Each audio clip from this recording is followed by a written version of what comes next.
नमस्कार बच्चों, आप देख रहे हैं राजस्थान एग्जाम पाठशाला।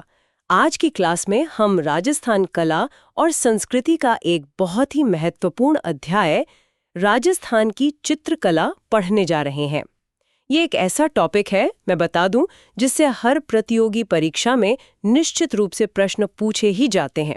हम इसे बहुत ही सरल और व्यवस्थित तरीके से समझेंगे ताकि आपको सारे तथ्य आसानी से याद हो जाएं।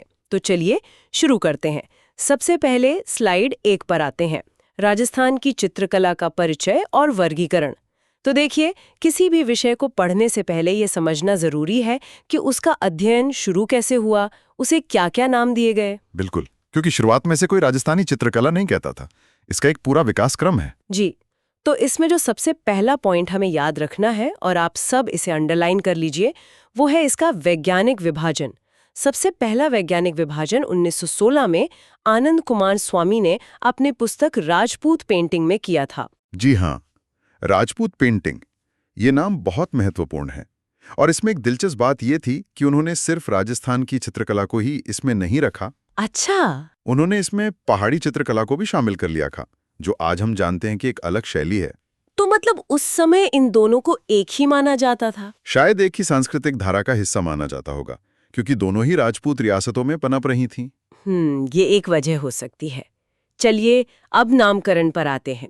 यहाँ से मैच द फॉलोइंग का प्रश्न बन सकता है। तो राजपूत चित्रकला नाम किसने दिया? एक तो आनंद कुमार स्वामी हो गए। हाँ, और उनके साथ ओसी गांगुली और हेविल, इन तीनों ने इसे राजपूत चित्रकला कहा। ठीक है, और राजस्थानी कला? राजस्थानी कला इसे कहा W.H. ब्राउन ने। और हिंदू कला? वो कहा H.C. मेहता ने। और जो नाम आज हम इस्तेमाल करते हैं, जो सर्वमान्य नाम है राजस्थानी चित्रकला, ये नाम किसने दिया? ये नाम दिया था रामकृष्ण दास ने। तो ये सारे नाम और उनके प्रस्तावक ये परीक्षा के लिए बहुत महत्वपूर्ण है। बिल्कुल।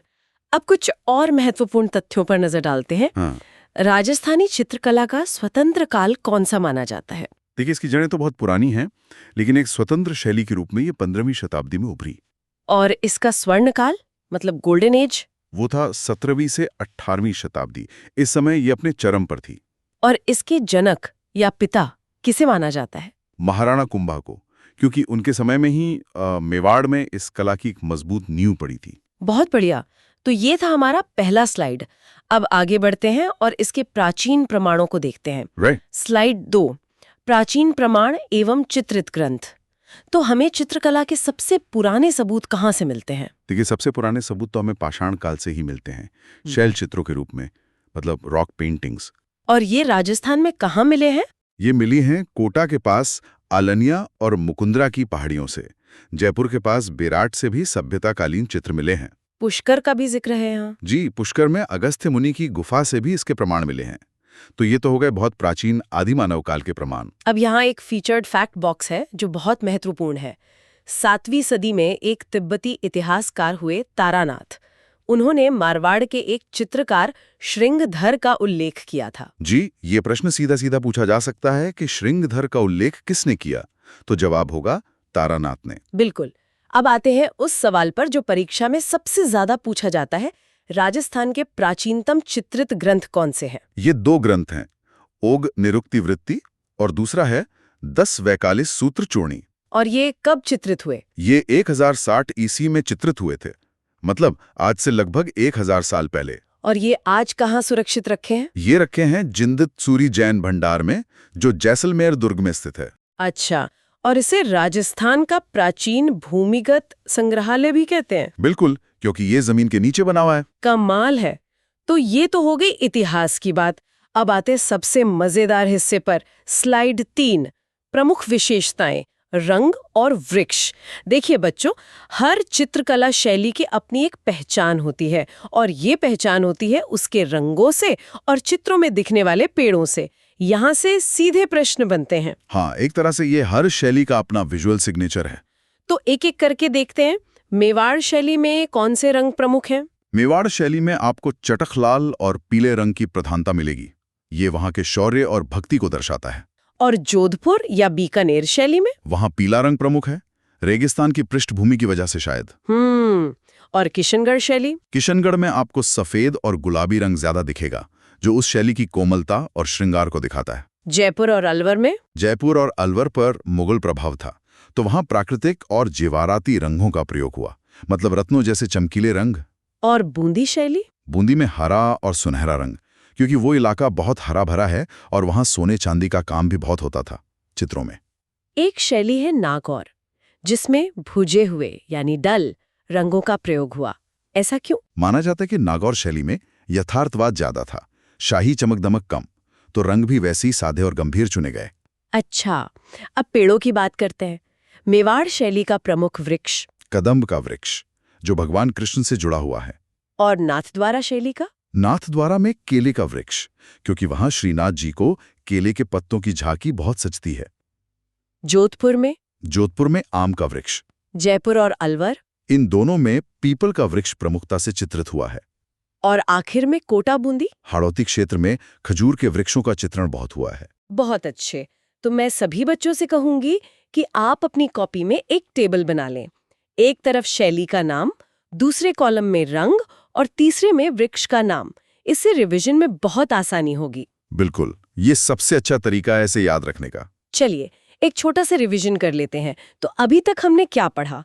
हमने चित्रकला का वर्गीकरण देखा, आनंद कुमार स्वामी का नाम याद किया जी, और सबसे पुराने चित्रित ग्रंथ जो 1060 ईस्वी में जैसलमेर में मिले। और हमने अलग अलग शैलियों के प्रमुख रंग और वृक्षों को समझा। अब हम एक एक स्कूल को विस्तार से पढ़ेंगे। सबसे पहले Mewar school. Slide 4। Mewar school Udaipur शैली। इसे राजस्थान की मूल एवं प्राचीनतम शैली कहा जाता है। जी, क्योंकि यहीं से राजस्थानी चित्रकला की शुरुआत मानी जाती है। तो इसकी उत्पत्ति कब और कैसे हुई? इसका पहला चित्रित ग्रंथ कौन सा था? इसका पहला चित्रित ग्रंथ था श्रावक प्रतिक्रमण सूत्र चूर्णी, जो 1260 ईस्वी में चित्रित हुआ। और उस समय शासक कौन थे? उस समय मेवाड़ के शासक थे तेज सिंह। और चित्रकार का नाम था कमल चंद्र। ये तीनों तथ्य, ग्रंथ का नाम, शासक और चित्रकार, ये तीनों बहुत महत्वपूर्ण हैं। बिल्कुल। अब बात करते हैं उदयपुर शैली के स्वर्णकाल की। उदयपुर शैली का स्वर्णकाल महाराणा जगत सिंह प्रथम का काल था।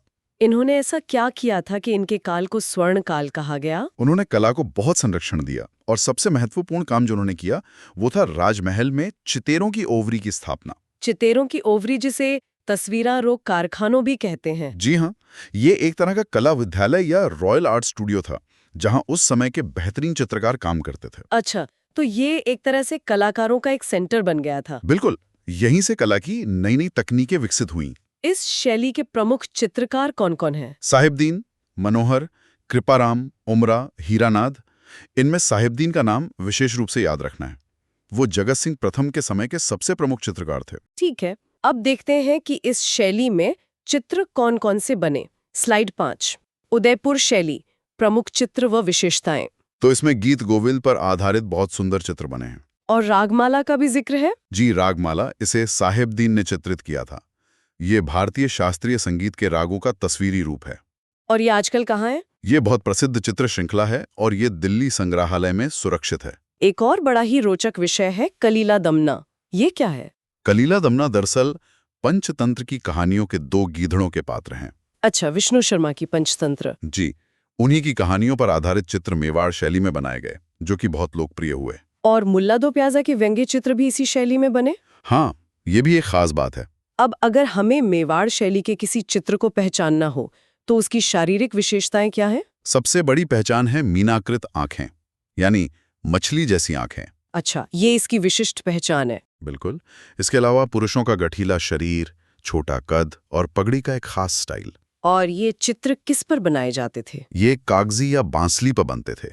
बांसली एक तरह का मोटा कागज होता है जिसे कई परतों को चिपकाकर बनाया जाता था। चलिए, अब मेवाड़ की उप शैलियों पर आते हैं। नाथद्वारा और देवगढ़। स्लाइड 6। मेवाड़ की उपशैलियां। पहले बात करते हैं नाथद्वारा शैली की। इसका आरंभ कब हुआ? इसका आरंभ हुआ 1672 में, जब श्रीनाथ जी की मूर्ति को वृंदावन से सिन्हाड़ गांव में स्थापित किया गया। वही गांव बाद में नाथद्वारा कहलाया। तो इसका स्वर्ण काल किसके समय था? महाराणा राज सिंह के समय, क्योंकि उन्होंने ही श्रीनाथ जी की मूर्ति की स्थापना करवाई थी। और इसका मुख्य विषय तो भगवान कृष्ण ही होंगे? जी, और उसमें भी सबसे प्रसिद्ध है पिछवाई। पिछवाई क्या होती है? ये मूर्ति के पीछे लगने वाले कपड़े का एक बड़ा पर्दा होता है जिस पर कृष्ण लीला का चित्रण किया जाता है। अच्छा, पिछवाई मतलब पीछे वाली। बिल्कुल। इसकी और क्या विशेषताएं हैं?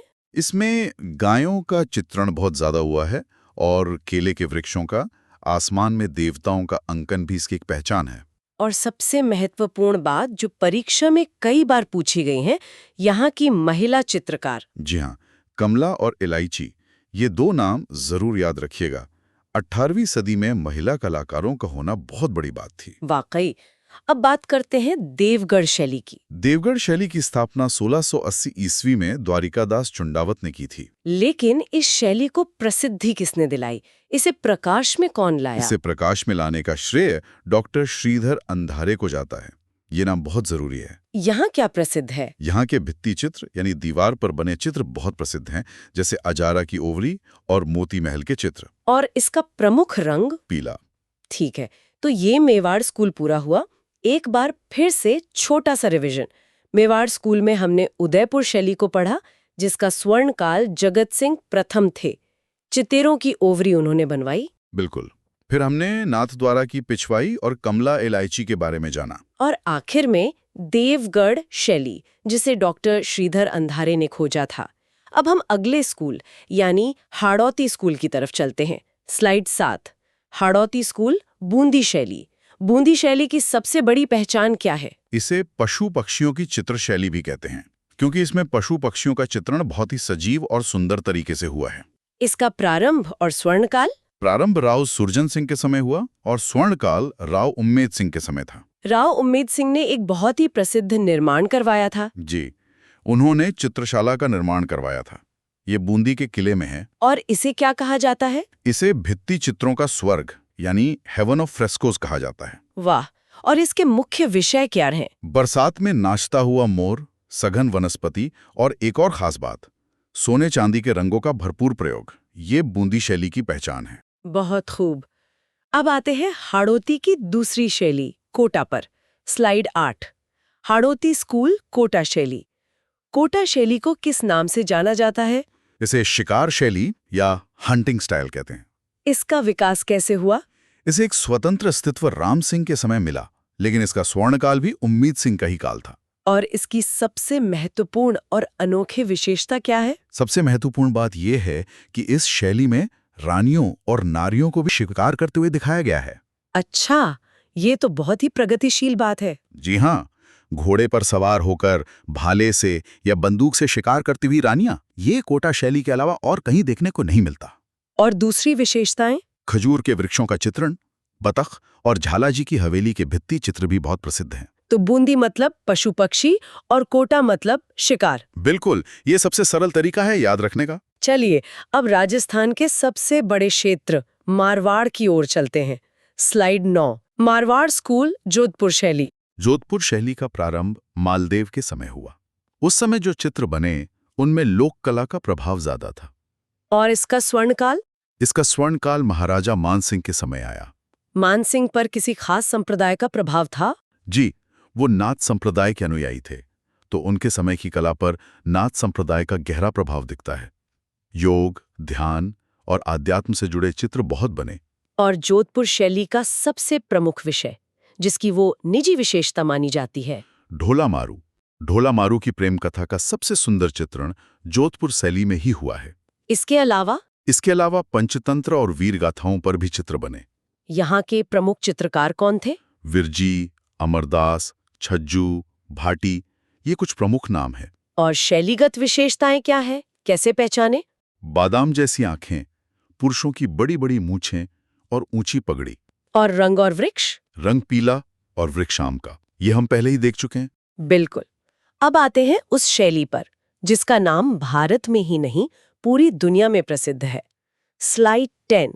किशनगढ़ शैली, भारत की मोनालिसा। किशनगढ़ एक छोटी सी रियासत, लेकिन इसकी कला ने इसे अमर कर दिया। इसका विकास किस शासक के समय हुआ? शासक थे सावंत सिंह, जो खुद एक बहुत अच्छे कवि थे और नागरीदास के नाम से कविता लिखते थे। और उनके दरबारी चित्रकार कौन थे? उनके प्रमुख चित्रकार थे मोरध्वज निहाल चंद। ये नाम तो रट लेना है, शासक सावंत सिंह और चित्रकार निहाल चंद। इस शैली को दुनिया के सामने कौन लाया? दो लोगों का बहुत बड़ा योगदान है, एरिक डिकन्सन और फैयाज अली। और इस पर तो डाक टिकट भी जारी हुआ था। जी, 1973 में इस शैली के सबसे प्रसिद्ध चित्र बनी ठनी पर डाक टिकट जारी हुआ। तो अब जरा बनी ठनी के बारे में विस्तार से बताइए, ये कौन थी? बनी ठनी सावंत सिंह की प्रेमिका थी, जिनका असली नाम विष्णुप्रिया था। वो एक गायिका थी। और उन्हें भारत की मोनालिसा किसने कहा? ये नाम एरिक डिकन्सन ने ही दिया था। इस चित्र में एक खास आभूषण दिखाया गया है। जी, नाक में बेसरी नामक आभूषण पहने दिखाया गया है, जो इसकी एक प्रमुख पहचान है। और इसकी चित्रकला की क्या विशेषताएं हैं? तीखी नाक, खंजन पक्षी जैसे नयन, जिन्हें कमल की पंखुड़ी के समान भी बताया गया है, और पारदर्शी वस्त्र। रंग कौन से इस्तेमाल हुए? सफेद और गुलाबी। बहुत सुंदर। तो एक बार फिर रिवीजन कर लेते हैं। हड़ौती स्कूल में बूंदी, जो पशु पक्षियों के लिए जानी जाती है, और कोटा, जो शिकार के लिए। जी। फिर मारवाड़ में जोधपुर, ढोला मारू के चित्रण के लिए, और विश्व प्रसिद्ध किशनगढ़ शैली और उसकी बनी ठनी। बिल्कुल। अब हम अपने अंतिम स्कूल ढूंढाड़ की ओर बढ़ते हैं। स्लाइड 11, अलवर और शेखावाटी शैली। पहले अलवर शैली की बात करते हैं। इसका स्वर्णकाल विनय सिंह का समय अलवर शैली का स्वर्णकाल था। यहाँ की एक बहुत ही अनोखी विशेषता है सूक्ष्म चित्रण। जी, मूलचंद नामक एक चित्रकार ने हाथी दांत पर चित्रण किया था। सोचिए कितना बारीक काम होगा। और क्या खास है इस शैली में? इस शैली में गणिकाओं यानी कोर्टिजन्स के चित्र भी बने, जो बाकी शैलियों में नहीं मिलते। और यहाँ बसलो यानी बॉर्डर बनाने की कला भी बहुत प्रसिद्ध थी। ठीक है। अब शेखावाटी शैली, इसका उपनाम क्या है? इसे ओपन आर्ट गैलरी कहते हैं। ऐसा क्यों? क्योंकि यहाँ की हवेलियों में इतने ज्यादा और इतने भव्य भित्ति चित्र बने हैं कि पूरी शेखावाटी एक खुली आर्ट गैलरी जैसी लगती है। और इन चित्रों को बनाने की तकनीक क्या थी? आला गीला या आर्यश तकनीक का प्रयोग हुआ। तो चलिए इसी तकनीक को अगले स्लाइड में समझते हैं। स्लाइड 12, तकनीक और आधुनिक चित्रकार। तो भित्ति चित्रण की दो प्रमुख विधियां हैं। कौन कौन सी? एक है फ्रेस्को सेको, जिसमें सूखी दीवार पर चित्रण किया जाता है। और दूसरी है फ्रेस्को बूनो, जिसमें गीली दीवार या गीले प्लास्टर पर चित्रण होता है। इसी को आर्यश या आला गीला कहते हैं, जो शेखावाटी में प्रसिद्ध है। और ये तकनीक भारत में कहाँ से आई? ये तकनीक मूल रूप से इटली की है और ये अकबर के समय भारत आई थी। अब कुछ आधुनिक चित्रकारों और उनके उपनामों की बात करते हैं। यहाँ से भी सीधा प्रश्न आता है, भीलों का चितेरा किसे कहते हैं? गोवर्धन लाल बाबा को। उन्होंने अपना जीवन भीलों के बीच रहकर उनके जीवन को चित्रित किया। भैंसों का चितेरा? परमानंद चौयल। नीड़ यानी घोंसले का चितेरा? सौभाग्यमल गहलोत। श्वान यानी कुत्तों का चितेरा? जगमोहन माथुरिया। और ब्लू पॉटरी के जादूगर, ये तो बहुत प्रसिद्ध हैं, कृपाल सिंह शेखावत। बहुत बढ़िया। तो हमने लगभग सभी पहलुओं को कवर कर लिया है। चलिए अब परीक्षा में सबसे ज्यादा पूछे जाने वाले पॉइंट्स का एक क्विक रिवीजन करते हैं। स्लाइड 13, परीक्षा विशेषांक अंतिम रिवीजन। मैं शैली का नाम बोलूंगी, आप उससे जुड़ा कीवर्ड बताइएगा। जरूर। बनी ठनी, किशनगढ़, और चित्रकार निहाल चंद। पिछवाई, नाथद्वारा, भगवान श्रीनाथ जी से संबंधित। पशु पक्षी शैली, बूंदी। शिकार शैली, कोटा, जिसमें नारियों को भी शिकार करते दिखाया गया है। और आदमकद चित्र यानी पोर्ट्रेट, ये जयपुर शैली की विशेषता है और इसके लिए चित्रकार साहिब राम प्रसिद्ध थे। बहुत बढ़िया। तो बच्चों, आज हमने राजस्थान की चित्रकला के सभी महत्वपूर्ण पहलुओं को कवर किया है। हमने मेवाड़, मारवाड़, हाड़ौती और ढूंढाड़ की प्रमुख शैलियों, उनकी विशेषताओं, प्रमुख चित्रकारों और स्वर्णकाल को विस्तार से समझा है। ये सारे तथ्य परीक्षा की दृष्टि से बहुत महत्वपूर्ण हैं।